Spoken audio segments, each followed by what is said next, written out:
Hello everyone, welcome to another AM Smart webinar. Today is hosted with Dr. Mohammad Mirzaali from Delft University, and we have also two great speakers. Mohammad will introduce them and also the topics. Thank you for joining us again. Mohammad, floor is yours. Go ahead. Thank you very much, Marshall, and for the invitation. Good morning, afternoon, and evening, everyone. Welcome to this final session of our 2025 webinar series on advanced manufacturing of smart materials and structures. It is my pleasure to introduce you to two distinguished speakers who kindly accepted our invite to join this webinar. Our first speaker is Professor Amir Zadpoor from the University of Delft University of Technology, he's a leading expert in biofabrication and Meta-Materials. And today he will present his latest insight on 4D printing of medical devices and Meta-Biomaterials, which is a topic that explores the integration of smart materials and multi-driven functionalities in medical applications. And following that, we will hear from Dr. Mamzi Afrasiabi of ETH Zurich, Switzerland. His talk is entitled Revealing Lessons from LPBF Modeling, which will delve into the latest computational and experimental findings in laser-powered bed fusion processes and applications for smart and functional instructions. Just want to let you know that each presentation will last approximately 20 to 25 minutes, and the session will be concluded at the end of this session. We will conclude with Q&A segment, and I encourage all of you to submit your questions via the chat throughout the webinar, and we will address as many of them at the end of the talk if the time allows. So we are looking forward to an engaging session. So please sit back and enjoy the presentation. And thank you very much again for joining us today. Professor Zadpoor, please. Thank you, Mohammad and Mershad. I will start by sharing my screen. Can you see my screen? Can you see my screen? Yes. Yes. Yes. The right one or the wrong one? Because I have two It's screens. the right one. The right one, yeah, okay. Yeah. One of them shows the presenter mode, the other one shows the right. Now, good morning, afternoon, or evening, depending on where you live. Today, I want to talk about 4D printing of Meta-Biomaterials. For those of you who don't know what Meta-Biomaterials are essentially micro-architected materials that are usually made using additive manufacturing. And they have different features at different scales.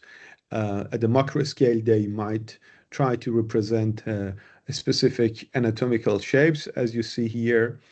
At the micro scale, they have a specific micro-architecture. And at the nanoscale, you have surface nanopatterns, which are useful for a number of functions.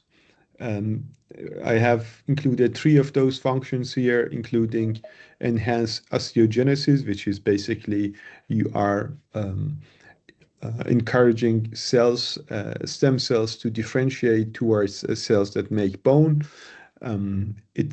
They can be antibacterial, so they kill bacteria and thereby prevent or treat infections that are associated with biomaterials or implants.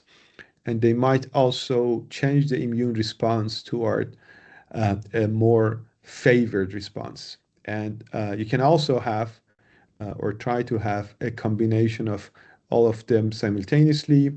So you have intersections of enhanced osteogenesis and favorable immune response, the intersection of the 2 others, or ideally in the middle where you are killing bacteria, making more bone, and also encouraging the immune system to to create or exhibit the kind of behavior that you're looking for. So obviously what you want to do is that you would like to combine the features at the larger scale, macro scale, with microarchitecture and with surface nanopatterns. And this is an example of a specific nanopatterns that we are creating. The good thing about that is that you can create pretty much any nanopattern that you want. However, there is a caveat, and the caveat is that there are two caveats. The first one is that you don't have access to the entire surface area of these micro-architected materials. They have a lot of porosity, and inside those pores there are a lot of surfaces that cannot be easily accessed. And secondly, you have a very three-dimensional structure, and most surface nanopatterning techniques don't work on these complex 3D structures. They usually only work on flat surfaces. Now, if you look at manufacturing techniques for creating these nanopatterns, there is a competition between form freedom and scalability. On the one hand, you have techniques such as electron beam induced deposition, which has a lot of form freedom and also highly accurate. It's also very accurate. You have a theoretical resolution of even a fraction of a nanometer, although in practice you can't almost never reach that. But the scalability is very low. You have something like two-photon polymerization, which has a relatively high form freedom and also somewhat higher scalability than electron beam induced deposition. And you have nano imprinting, where you combine these with masks, where you use these techniques to create a mask and then use those masks to do imprinting. There are some other techniques which are less defined. The form freedom is very limited, like reactive ion etching, which are also very scalable.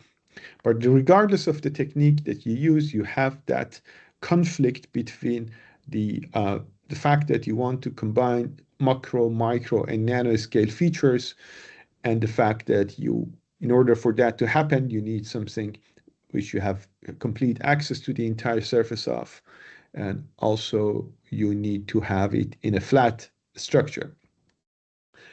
That is why we have been working on origami techniques. The good thing about origami techniques is that you can start from a flat shape, and the flat shape allows you to access the entire surface area, and also the fact that it's flat allows you to apply pretty much any surface nanopatterning technique that you want.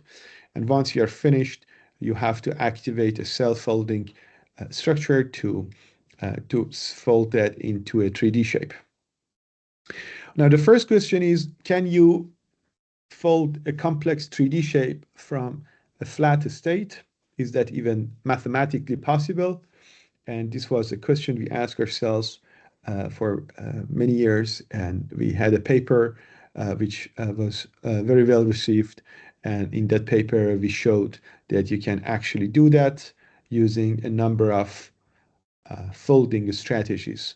These folding strategies are different depending on the type of unit cell you are trying to fold. And so we have categorized the unit cells that you can fold using this technique into 3 categories. And for each of them, we have a folding strategy. Now, this is all very nice and well, but that only works for surfaces that are developable, meaning that you have no real intrinsic curvature on each of these little faces of the folded microarchitecture. A lot of things that are interesting in our work in Meta-Biomaterials are not like that. If you have ever tried to wrap a piece of paper around a sphere, a ball, you know that it never works. You can never wrap a piece of paper around a ball without wrinkles, a lot of wrinkles, and without the ability to be able to stretch that. So these hyperbolic surfaces are non-developable, meaning that you cannot fold them from a flat state. It's not, in theory, even it's not consistent.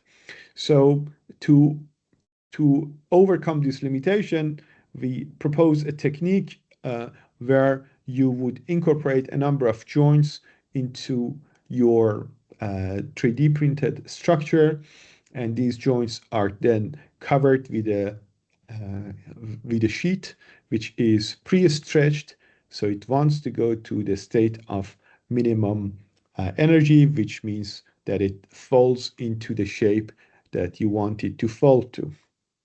And so this is a way of approximating, it's of course never perfect, but it's a way of approximating these developable surfaces, non-developable surfaces with something which starts from a flat state.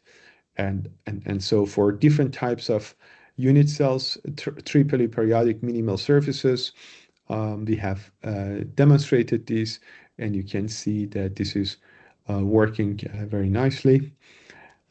Also, you can stack them to get a 3D shape, and that allows you to do that.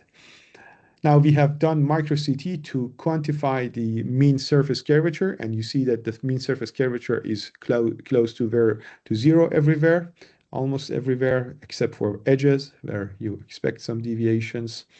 And you can also demonstrate the main principle using this little toy that we made, which shows the self-folding behavior.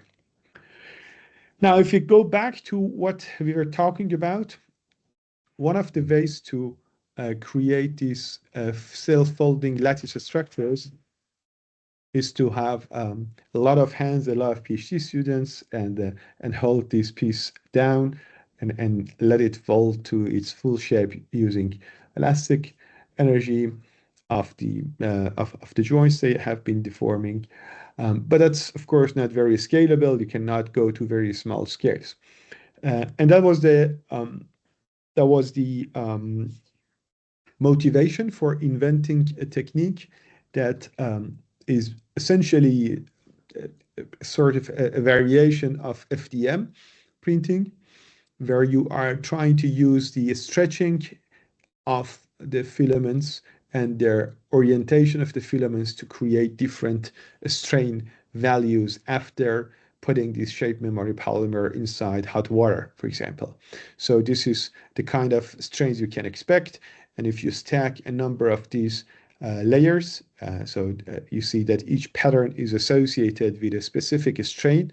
And for example, if you have one layer which doesn't want to deform too much, and another layer which wants to deform a lot, as a result of their opposing forces, you would have out of plane deformation, and that allows you to create some kind of 4D printing features, such as the one you see here. And so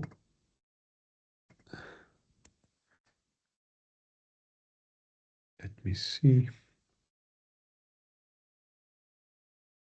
And you can do the same thing for these guys to make them fold. And to speed it up a little bit, we can go a little bit further so they can self-fold into the shape that you want. Now let's have a look at a nice video. At the same time, the material on which the patterns are being imprinted is thought to go into a 3D shape when being triggered by an external stimulus, such as heat. Together, this would generate a complex 3D shape with nano patterns. Our goal was to come up with a method which is fully automated, but also simple and inexpensive. Using 3D printing, we can program shape-shifting in those polymer materials by simultaneously extrusion and stretching of the filaments. Upon activation at high temperature, the structure will shrink in the direction of printing. Time delay work based on incorporating porosity inside the structure of the material, which allows to control the heat transfer. And then based on that, we can program the sequence of shape-shifting. we have come a long way, but we still have a few major challenges ahead of us for the coming years. We should be able to make microscale structures using self-folding techniques in order to be able to make bone scaffolds. The kind of research that we do is high risk, high gain. So I don't know where we will end up 5 years from now. What I do know, though, is that the future medical implants will not look like the current ones. So it was back in 2017, and we are already more than 5 years ahead. So I know now what will come, what has come after 5 years. And one of the things that has come after 5 years was the extension of our 2D to 3D shapeshifting to 3D to 3D shapeshifting. So you can see here that we have added a new, as you can see, we have added, we have modified a 3D printer by adding a new axis to that, and that allows us to print on a rotating shape. And because of that, you can extend the method that I had explained before to 3D structures and to create 3D to 3D shape shifting. Now we have done both simulation and experiments, and we know exactly how they work in terms of the mechanics. So I don't bore you with the details of, but it extends the space of possible shape deformations tremendously, and that also means that you can apply them not only for bone and orthopedic applications, but also for a lot of other types of applications. Let me see. Now, this is an application that I wanted to show you. This is, for example, a cardiovascular application of a deployable stent at a bifurcation, and you can see that this can be achieved using this technique. We have continued this type of work using multi-material printing and also defect-based 4D printing, where you can use defects to tailor basically the defects that happen during the additive manufacturing. You can use them to tailor the type of curvatures that you would like to achieve. This was an example of that. It is a very interesting paper if you are interested in curvature engineering, but I only can show one slide of that here. What is also interesting is the fact that we can now make them very small. So this is another approach where we have gone completely in a completely different path. Instead of using shape memory polymers, here we are using mechanical shape shifting. So you have a combination of two layers. One of them has an elastic layer, elastic properties. The other one might be a bistable. So the red layer here is a bistable mechanism. So it has two different stable positions.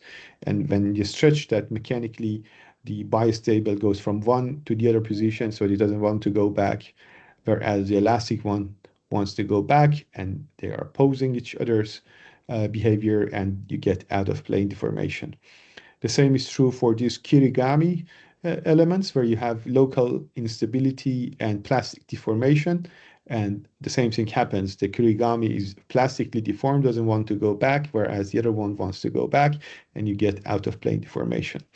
And if you do that, you can create mechanically activated structures that fold from a flat state to a lattice structure, such as the ones you see here, and they are happening at a very small scale.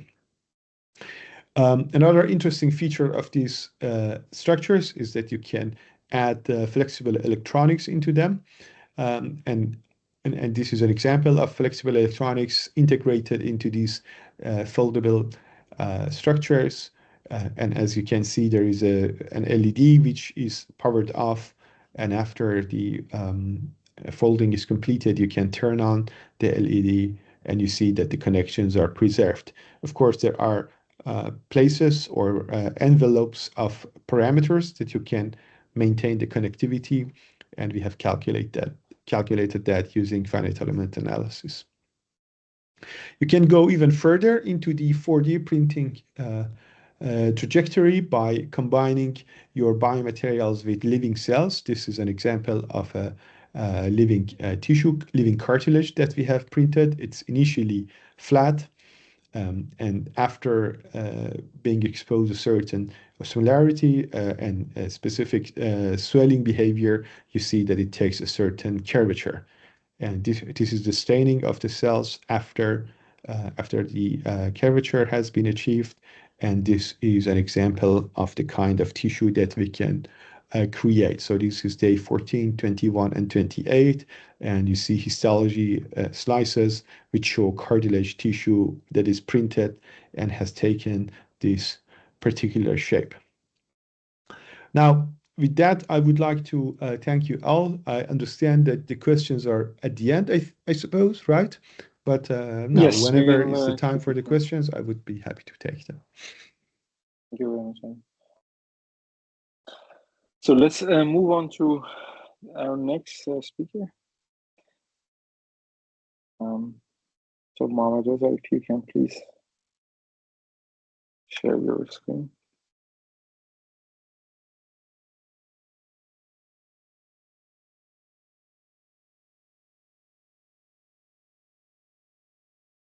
Can you please confirm if you see my screen and you hear me well? Yes. Yes. Perfect. Okay, fantastic. All right, fantastic. Trying to figure out the right window and then I'll be on my way. Okay, so now the laser pointer works. And thank you very much, Mohammad, for passing along the turn. When Mirzaali asked me to give this talk on LPBF modeling, I told him that really the AM geometries we typically model here, at least in my group, are barely a cube. And the materials we're dealing with are far from being smart. However, he was kind enough and very sincere to still give me this opportunity, to which I'm very appreciative. Thank you, Mirzaali. So just wanted to downgrade the fantastic level of Professor Zadpoor coming through all these like 40 fantastic smart structures and materials down to like really cube and maximum 1 millimeter of modeling. So please bear with me in the next 20 minutes, but I still will try my best to give you in the next few minutes some insights why we're actually still interested in going down this road and having some fundamental questions to answers. So in particular, I have two parts. In the first part of my talk, I would be talking about the mechanisms behind the very bizarre and experimentally invisible mechanisms, in fact, observed in ceramics LPBF, something that we did not observe, our experimentalist collaborators did, and we tried to find answers to those. In the second part of my talk, I'll be talking about the computational challenges we face during multi-material LPBF simulation in general. So, of course, none of this would have been possible without the financial and technical support of so many great organizations and researchers, including the board of ETH Zurich, the Swiss National Science Foundation, and Paul Scherrer Institute, which I will be referring to as PSI during my talk, major portion of this work, which was responsible for running the in situ imaging and the synchrotron experiments that we benefited a lot during this work. So without much further ado, I would like to start talking about part one. That's where I want to emphasize why it is so essential to link experimentally puzzling observations with detailed feedback from high fidelity simulations, especially in ceramics case. That's really interesting for us because we came to understand that LPBF of ceramics is essentially more challenging than metals. And this is from both processing and computing standpoints. So in fact, each source of complexity on the processing side is somehow corresponded to a challenge on the modeling side. It's quite nice because if you consider, for example, the low fracture toughness of ceramics, this is kind of like really relevant to the problem we have in computational modeling, being it very hypersensitive, in fact, to micromechanisms. On a very more tangible fact, so you can imagine on the processing side, the scanning speed you would require for a stable laser powdered fusion of ceramics is extremely low compared to metals. And this would mean, or can be interpreted in a way, that the required simulation time would be very long. So in a way, I just wanted to try to set the scene here for everyone that laser powdered fusion of ceramics is way more complicated and complex, not only on the processing perhaps, which definitely is not my field, and I'm not an expert to comment in there, but in the computational side of the world, it's also very complex and way more difficult than what we do usually with metals. So with that background, want to tell you some true story. So this was like a very bottom-up approach. We had some contact from our experimental collaborators. I mean, in the simulation community, we do usually the other way around. We simulate some cool behavior, and then we go look for experimental validation. What happens in this research was, in fact, the other way around. And then some people from PSI approached us with this nice observation. If you can follow the laser pointer, you can see the laser powder fusion. Actually, here is without powder, but still interesting to see. Forms a very unique and bizarre shape of the Mirzaali, and the Mirzaali keeps and maintains this shape throughout the scan path. So if you take a closer look to this and do the rendering, you would understand that this Mirzaali, unlike what you would expect to see in a similar metal LPBF application, is quite shallow. It keeps a very unique circular shape, and it maintains all over the way. So the whole purpose of this laser powder fusion modeling in this work was to be able to explain this behavior and explain this phenomena through some physical modeling. And that would be the first part of my first part, in a way, or part A of the first section.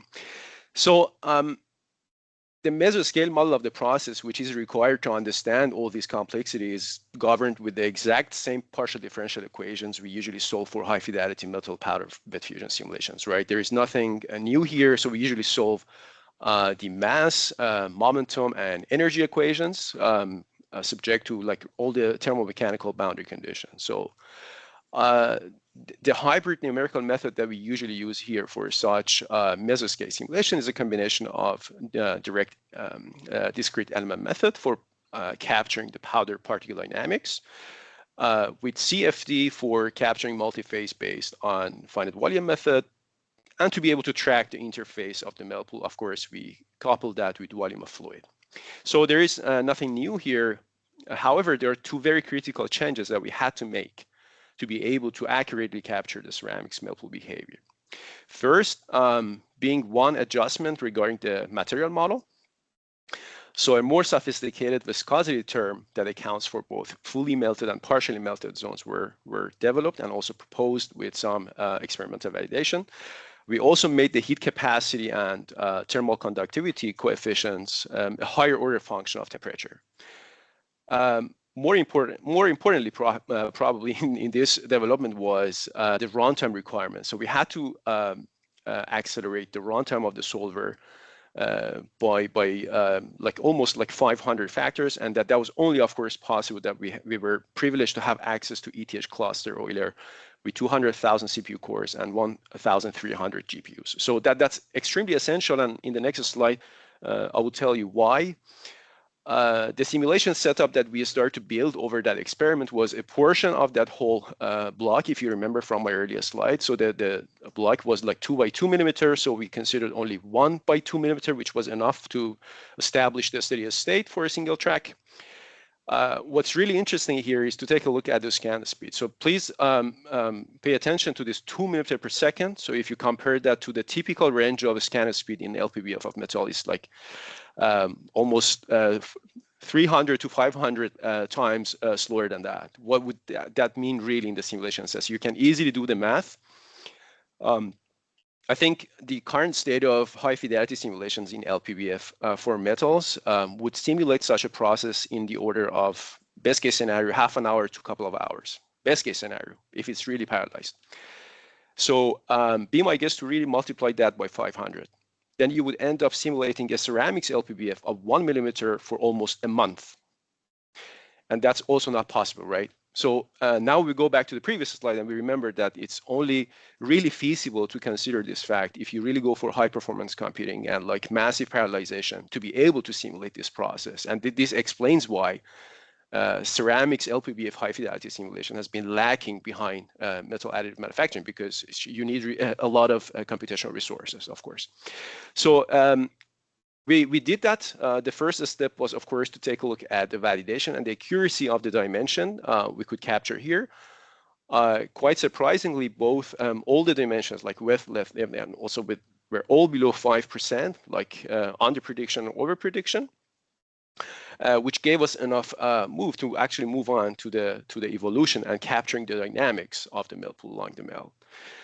So monitoring the evolution of the ceramics melt pool reveals some very interesting features here. So if you take a look at the screenshots of A, B, and C, which are taken almost like 30%, 60, or 90% after the start of the track, you can see the ratio between the width and also depth of melt pool along this laser powder fusion stays quite constant. So that gives us some really unique shape, and it really matches well with what I showed you in the powderless case.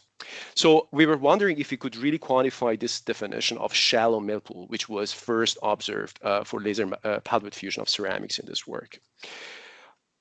We isolated the test case. We ran some similar simulations for both metallic alloys and also ceramics alloys. So the ratios we found reasonable for this definition as a threshold of having deep or shallow melt pool was around 2. So this dimensionless parameter 2 would probably define a shape of like a cylindrical shape of melt pool moving with the laser that would you define the more or less the morphology of your characteristic melt pool for this type of material. So the main reason for doing this research, as I mentioned in the beginning, was to be able to explain some of the inexplicable observations from the experiment. And the first explanation here stems from some very distinct fluid behavior connected with the surface-oriented Marangoni effects. As you can see, that the intensity of the Marangoni effects is pretty high on the surface, while if you take a look at a similar case in metals, this is really distributed over the depth of the cut. So we were wondering what would be the reason for that. So we did some parametric study and sensitivity to different type of material thermophysical properties, and by changing the thermal conductivities and also the absorption of the materials, we understood that the low conductivity of ceramics in this case, which is something around 3 times less than a typical 316L or around 53 times less than copper, makes it almost impossible for the heat to flow down, especially when you have really a strong Marangoni effect on the surface. So characterization of this Marangoni effect made it possible to really identify this behavior as something like, I mean, we called it, it's not a standard term, but please, let's refer that in the next couple of slides as a dominant surface-oriented Marangoni effect or edge-localized Marangoni effect. In the next step, of course, we're interested in developing this idea one step further and generating some virtual process map for practitioners or LPBF technology developers who want to really have some stable laser powder fusion of this very interesting material in the lab. So the scan speed and also the laser power we found quite interesting or promising for this class of material was again confirming what was given to us for the first experimental set. So as you can see, a scan speed is pretty low, like almost you'll have to always be below 30 if you want to be stable in this setup with this powder distribution. And the powder we found reasonable was again around 30 to 35 max. So moving on, the first part of my talk is more or less over. I would like to move on to the second part now, moving a little bit away from ceramics back to our dear friend metals, which is a little bit more established, of course. And here I would be sharing some of our recent findings on multi-material LPBF modeling. In particular, I'm really passionate about this topic. Why? Because as all of you probably know, that one of the very big promises of additive manufacturing early on was this ability or the promise of being able to co-process multiple material in one build. So that was a major hype, at least when I returned to research like almost 4 or 5 years ago. A lot of research findings, a lot of research articles around this topic. And to me, after 5 years, it seems that the technology is still suffering from some fundamental knowledge establishment. So especially regarding multi-material interface issues, I still don't see this becoming like a very certified technology applied to some of like really daily routines. And one clear evidence is perhaps the fact that we are still not entirely confident about the fidelity, reliability, and applicability of simulation models for such complex processes. We're still solving some very basic equations, especially when it comes to the interface of two different materials with like really competing thermomechanical or thermophysical properties, namely here copper and steel. And the basis of my talk is exactly built upon this very important fact. So like on high performance LPBF simulator that we call it multi-3, simply because it is multi-material, multi-track, multi-layer. And like arguably this is the state of the art in terms of speed and accuracy that you would achieve. So the difference here with the previous simulation framework is on the method, and then in the next couple of slides I will talk to you about this a little bit more in detail. Some motivation here, a particularly interesting but of course extremely challenging combination to print together in multi-material LPBF is copper and steel. So we can imagine that the metallurgical incompatibility and also the interface bonding issues that these two materials really show makes it very challenging. And as you can see, our initial trial and error experiment in the lab were a complete failure, producing some truly awful interfaces, really. And that's why we really turned into modeling. So we wanted to really gain some observability and also some interpretation coming through high fidelity modeling to be able to understand what really went wrong. To meet the requirements of high fidelity modeling at the powder scale, the model we're building here is identical to the model we built there for ceramics, and probably also identical to the model that we built for any other material like shape memorial or NITI. So the essence and the fundamental is really the same. What we changed here, and this is mainly due to the performance reason, is that we changed the CFD part of it with some Lagrangian mesh-free particle-based method, namely here smooth particle hydrodynamics, which is fundamentally different if you compare it to like a classical finite element analysis or any mesh-based method. So they discretize a continuum by some kernel function over a cloud of particles, and they move the particles with some Lagrangian speeds, which is quite nice and accurate, especially if you have like advection modes, perfectly suitable for free surface motions and like large deformation, which is the case, by the way, for Melpool. That's why we try to use it. The second addition to the previous model was that, of course, we wanted to go for multi-material, so we had to implement some diffusion model to be able to absorb and also like capture all the interdiffusion of the multi-material system in the code. So the implementation follows a very simple Y-term diffusion term minus the advection terms, which is negligible due to the incompressibility of the method. And just some background is that imagine if you have like a continuum of this shape and you would go for the next step, you basically advect it. Imagine that your Melpool is forming. So the addition of the diffusion term would make it look like this. And that's exactly what you want. You want to see the decomposition distribution of this different phases or different material in this Melpool zone would have different ratios, right?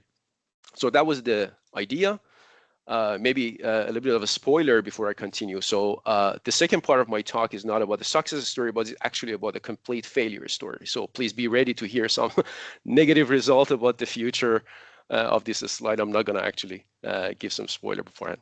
But anyways, the initial configuration we considered for modeling this LPBF setup was like a smaller than the previous setup, simply because we reached the steady state faster. We had like, as you can see here, like 900 times faster scan speed. It let us run the simulation multiple times. With this implementation, if we expect the model to show the real mixing of material with the movement of laser on this direction, you would expect to see something like this, right? What we did get, though, was something quite different. So, I mean, what went wrong? So we actually started to really look into the interface zone. And when we compared the concentration magnitude with what we were expecting to receive from the experimental evidence, was orders of magnitudes different. So unfortunately, however, we knew from the experiments that we had evidence, basically, that it should be some diffusion zone in the order of 50 micrometers, like similar to this case, which is expected. And we should be able to see some concentration, not only 0 and 1, but somewhere in between, like 50 to 60% or even more. None of this was possible to capture with the model we set up. And then we dug deeper, right? So why can't we really see the model resolving these intermaterial diffusion effects? So the issue was rooted in diffusion coefficients. So we started to really play with the diffusion coefficients. We implemented almost all available diffusion equations or coefficients in the literature. We realized during the path that there is no single work offering a unified diffusion coefficient that applies to both melting and before melting literature. So we actually did that. It still didn't solve the problem. So in the end, we did some reverse engineering. We understood that, okay, this is what we really need to see. What would be the actual diffusion coefficient that will lead to this result? So when we did this back interpolation, we understood really the achievable or the observable interdiffusion effect is only possible to see at this scale if you use several orders of magnitude higher diffusion coefficients, which no one used in the literature. So something went really mysteriously wrong here. So either other people who showed some diffusion in the LPBF simulation community didn't mention everything about their model, or we were doing something wrong.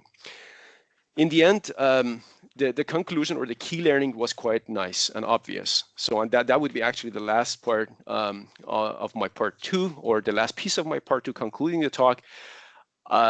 So bear in mind that my method, or the method that I proposed here, was a particle-based mesh-free method, which is in the category of Lagrangian method, while 99.9% of multi-material laser powder fusion are using Eulerian methods. And the Eulerian methods, what happens is that you overestimate the concentration change through material transport, and this concentration change is not physical.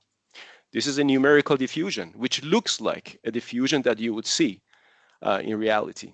And that would look nice, and that works for publication.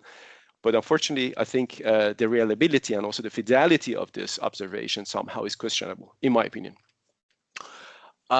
Lagrangian way of doing that would be the way to go. However, as we saw in this work, we were not able to capture that by just applying this to a complete fixture of diffusion and Darkin's law. However, we understood that the mixing part, the mixture model, is still required, which we did not implement. And we do believe that the mixture model implementation would resolve this issue if you combine it with Lagrangian method. So to conclude what we discovered today, or how I described that in my title, the revealing lessons from the LPBF modeling from part 1 is the mechanisms behind this bizarre shape of the ceramics LPBF processing is rooted in the low conductivity, high absorption, and the negative surface tension gradient that was linked to the model. We defined a new width to depth ratio of 2 as the definition or threshold for shallow melt pool. And then, of course, we went for virtual process map generated for stable aluminum LPBF or ceramics LPBF in general.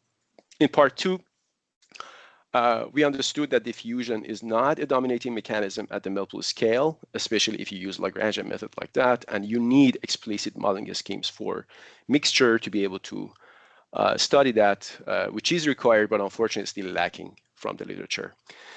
With that, Mirzaali and Mohammad, thank you very much again for giving me this opportunity to give talk, and I'll be happy to answer any question, of course, after the first question, addressing to Professor Zadpoor.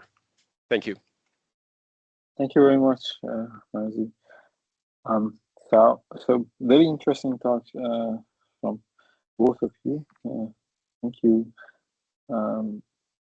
I would like to start with the questions. We have received 3 questions so far from the participants. So please feel free to ask more questions. We have some time for them. But the first question is for you, Amir. If I try to read it, it is about how sensitive the final 3D 4D shape is. How sensitive is the final 4D 3D shape to variations in fabrication parameters such as thickness, bond quality, or local defects? Yeah. So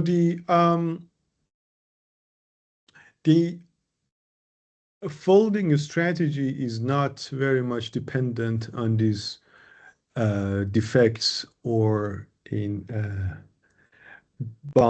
the quality of layers. But what you could, I talked about using defects for programming shape-shifting. That's one thing you can do. So by changing the parameters of your printing, you can basically decide what kind of defect distribution you would have in the structure, and that kind of defines the shape-shifting behavior, because that's basically a thermomechanical determinant of the behavior, of the folding behavior. Now that's one thing that you look at it from the material level, but something like thickness that you have mentioned, that has some other implications, because we are basically doing thick origami folding here, and thick origami is different from normal origami, thin origami, because the thickness of the paper, whatever is our paper, which is quite thick, has to be accommodated during the folding process.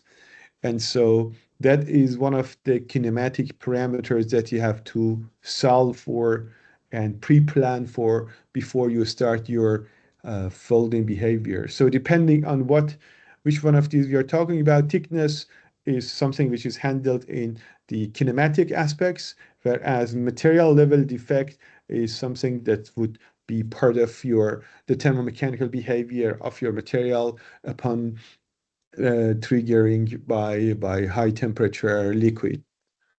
I hope that answers your question. Thank you. Yes. There are two more questions, but I think they are more or less related to each other. So the first one is asking about how would you trigger the folding or shape changing in vivo, and what would be the stimuli, and how this stimuli this stimulus is delivered to the Meta-Biomaterials. And the second one, which is also related to this, I would say, is that in the 3D to 3D shape shifting concept, what parameter is programmed or changed, and what do you consider perhaps as physiologically irrelevant? So most of what I showed was around the topic of meta-biomaterials. And what I also mentioned was the main challenge is that you want to be able to combine surface nanopatterns with complex 3D structures. Now, that's something which is essentially a manufacturing problem. So if you would like to do that, to combine surface nanopatterns with complex 3D shapes, you do that before putting the material into the body. And therefore, it's not really relevant how this would happen in your body, because you don't do that in body, you do it outside the body. There was one example where this would happen inside the body, which was the example of bifurcation stents. And that particular one should happen inside the human body. And that would require a shape memory polymer, which has a deployment temperature around the temperature of the human body. So if you heat it up locally a few degrees, for example, using some light instrument, that so when you are bringing the stent at the location, if you shine some light, that increases the temperature locally a little bit, that it's activated. So that's one of the things that you could do, to just have a polymer with a glass transition temperature, which is slightly above the 37 degrees, which is the human's temperature, and then you bring a light source and a color and a material which is light absorbing to increase the temperature slightly above the temperature of the human body, and that would allow you to deploy the stent. So that's, I hope, also answering your question. You're muted, Mohammad. Yes, thank you very much. I just want to change the gear. There's another question related to you, but I want to also ask another question from Mamzi. It's my question. I don't see it in here. Very nice talk, Mamzi. But I'm wondering if you are working on machine learning approaches for tuning, for the on-the-fly tuning of printing parameters when you do this multi-metal 3D printing or ceramic printing. Mhm. Can you elaborate a little bit on that? Because I think, don't know if you're working on it or is it something that you're Yeah, planning to do? indeed, that's a great catch and excellent question. Yes, we do, as a matter of fact, a lot. I mean, of course, if you do have like a fast forward simulation path, we use it as engine for generating forward simulations, and we would create a surrogate model on top of that to use that for calibration or optimization of the process or any kind of parameters on the fly. The issue there, I mean, not the issue, but one of the limitations is that the accuracy or the fidelity of any surrogate model or machine learning based model is limited to the accuracy of your main model, like the model that you're using as the basis. And the issue we had for the ceramics or for the multi-material, and that's exactly or intentionally the reason why I choose those for the talk, is that we really had some fundamental limitations for the way that we captured the physics. And there we couldn't really apply the machine learning model to use for the optimization or calibration purposes. But this is definitely an excellent point. So due to the performance we gain after we do have like a reliable model, next step is definitely using some scalability or acceleration ratios offered by machine learning models to be able to really match the requirement in 3D printing, especially if you want to implement it in real machines. Sure. Yes. Yeah. So getting back to you, I mean, there is another question. Wouldn't creating the porous structure in the hip joint stem make it more difficult to remove during revision surgery? So it's more a biomechanical question, but So the revision surgery is happening due to different reasons. And you have usually the biggest problems are when an implant is loose. And that loosening is either septic, so due to infection, or aseptic, which is not due to infection. Now, most cases of loosening are aseptic. So at least the first years after surgery, the first few years, or even longer, more than if you have loosening in the first years after the surgery, it's often aseptic, so there is no infection involved. And that means that the loosening is happening due to some mechanical, often mechanical inflammation related, which makes the implant become loose.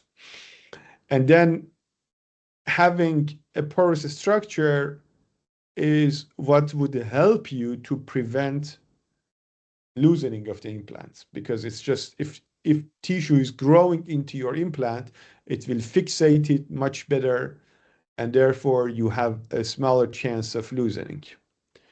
Now, if you have septic loosening, so infection, some kind of infection happening, then what you are saying is true, that you would have a more difficult time removing the implant, which has to be removed due to infection, and at the same time is extremely well integrated into the bone that is surrounding that.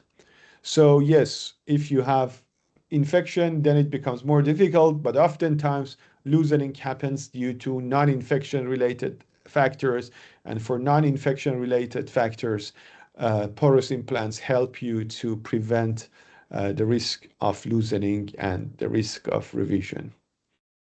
So you often win, sometimes you lose. We have two more questions. I would start with Mamzi.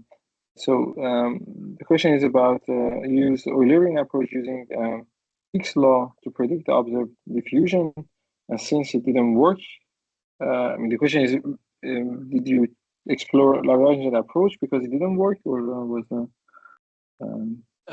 No, let me reformulate this approach. So we used right off the bat Lagrangian method, and we implemented the Fick's law. The Fick's law doesn't care about how you implement it, so it's just a law. And the way we solve that on the discretized or semi-discretized manner is in our new model is based on some Lagrangian approach. Of course, it showed the work, by the way, which actually won the best paper award. So I mean, I mentioned that it was a failure story, but it's also important to mention that that was the best paper award in ISM, mainly because it was a very sincere report of some research journey. And I think I also do appreciate that work a lot. One of the great research assistants in my team actually performed that work. So maybe a little bit of background about that thing. So the Fick's law was implemented in the fully Lagrangian setup. In the end, we were not able to really capture some of the phenomena that we were hoping to. So the reason was when we compared it to some Eulerian way of implementation of this very phenomena, and they really reported some success there. We understood that there are some numerical diffusion as opposed to physical diffusion involved. And that triggered actually the lacking phenomena from the whole Lagrangian landscape, which is in this case mixing, like the mixture model, which is required for multi-material interface issues. So I hope that I could answer the gentleman's question from the chat. I hope so too. We see there are more questions coming up, but I think we don't have that much time to answer. I don't know if you have time, Mirzaali, if you want us to, or maybe or one also, or two questions that we can finish it. Yep. So one more question for you, Amir. What are the applications of transformation of flat surfaces into 3D shapes? So, like I mentioned during the talk, if you want to create meta-biomaterials that substitute bone, so kind of implant or biodegradable scaffolds, you would like to benefit from macro scale shape, micro scale architecture, and nanoscale patterns. And you cannot do that unless you have a flat shape that is initially patterned in whatever way you want, and then allowing it to fold itself into a 3D shape. So that's the main application, creating biomaterials that can benefit from macro, micro, and nanoscale features throughout their surfaces, and the 3D shape also being designed to what you want it to be. And it extends to many other applications as well.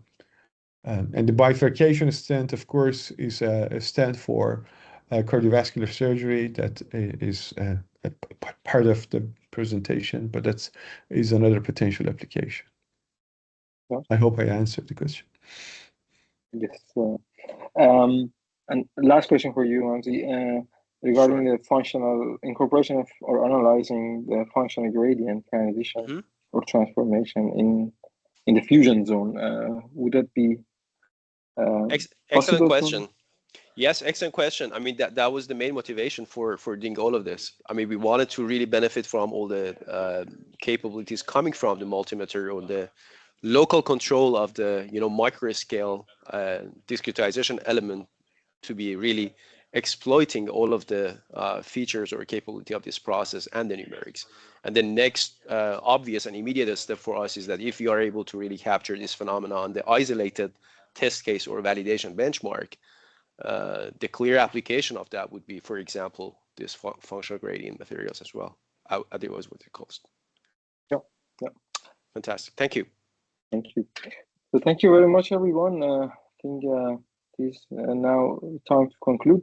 Stay tuned for the next AM Smart webinar series in 2026, and I think in September we will have a conference. The spoiler alert: Mirzaali will communicate with the community hopefully soon.